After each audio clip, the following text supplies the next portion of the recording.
Hi, welcome to another episode of the Sankofa Pan-African series.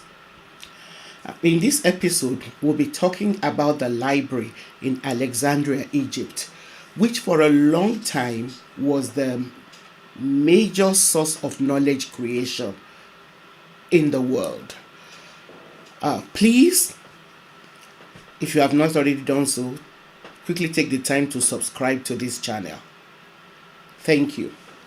Now, at the time of Alexander of Macedonia's death, his empire had expanded beyond Macedonia to cover a large expanse of Asia Minor, the eastern shores of the Mediterranean, and Egypt, extending into Asia as far as Punjab in present-day India.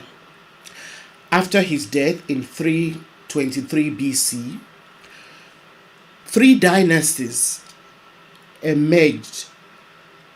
These dynasties were founded by three of his generals to control the vast empire that he left behind. Now, the Antigonids controlled Macedonia, the Seleucids were installed as rulers in Asia, including the Persian Empire, and the Ptolemies ruled as pharaohs in Egypt, where they reigned for 3 centuries until Egypt was colonized by the Romans under the Caesars. Now, the Ptolemies established Alexandria on the seacoast as their capital city. The situation of this city allowed the Egyptians to develop military and naval ascendancy in the eastern Mediterranean.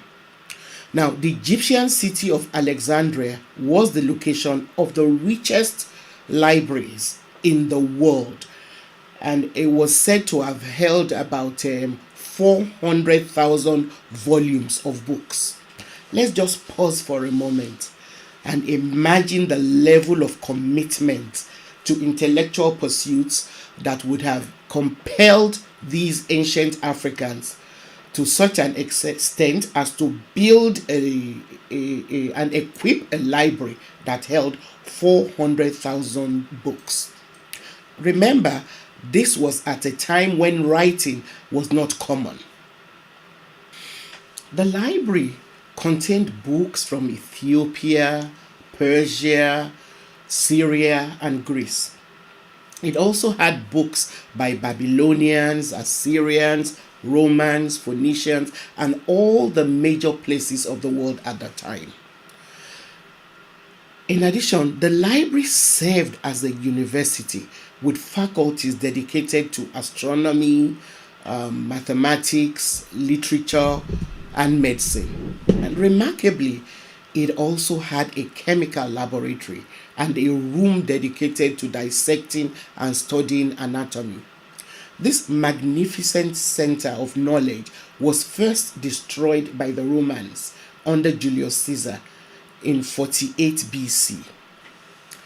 A second library, which was built to replace the original one by Mark Antony, was presented to Cleopatra, but this was once again destroyed by, believe it or not, Christian fanatics in 389 AD.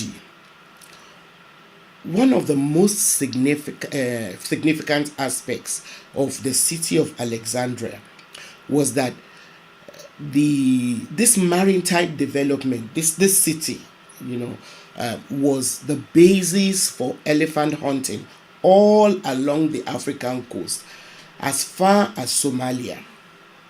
Henri Riad proposes that maritime development also led to the construction of very expensive ships for transporting elephants, which were needed for war. And by this time, the Seleucids from Asia had become rivals of the Ptolemies, who were the rulers of Egypt. These two groups were frequently at war with each other. The location of Alexandria also facilitated trade relations with Asia through the Red Sea and the Delta. Corn was exported from Egypt through Alexandria to the north in exchange for other raw materials. Riyadh further suggests that Egypt exported other African products like ivory, gold, feathers, and ostrich eggs, which were bought in places to the south of Egypt in the Horn of Africa for export to the Mediterranean. These products were then re exported after being processed by Alexandrians to Greece and as far as the Black Sea. The processing industry in Egypt was highly developed in the Delta and the region of Alexandria. For instance, Riyadh also illustrates how wool became introduced through Arabian and Melanesian ship. The cloth mills in Egypt then processed these raw materials in addition to flax into about 14 different kinds of linen material. Alexandrians also had a monopoly of the manufacture of papyrus, which was used for writing, because the plant from which papyrus was made only grew in Egypt. The art of glassmaking also started during the time of the pharaohs. In addition, Alexandria became renowned for working of precious metals like gold, silver, and bronze. All of these high level of commercial activities led to the establishment of a robust banking system. Thank you for watching. Don't forget to subscribe if you've not already done so. Please share and like our videos. See you next time.